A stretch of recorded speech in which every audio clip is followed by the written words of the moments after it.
Acero Records.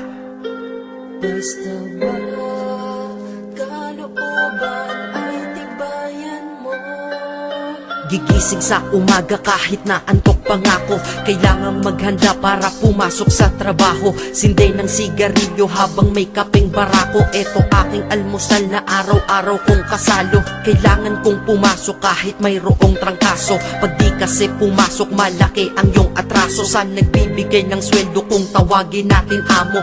Kailangan doble kayod para amo ay maamo. Sa sobra mong trabaho parang ang sama-sama mo. Sa iyong anak na di mo na laging maasikaso. Kailangan yung buksan ang isipan na sarado. Sa buhay minsan talo at hindi laging panalo. Wala kang aasahan, walang mamamalato. Pag di ka nagtrabaho, buhay mo ay lalalato. Kahit pagod ka na, ang sinasabi mo, wala to.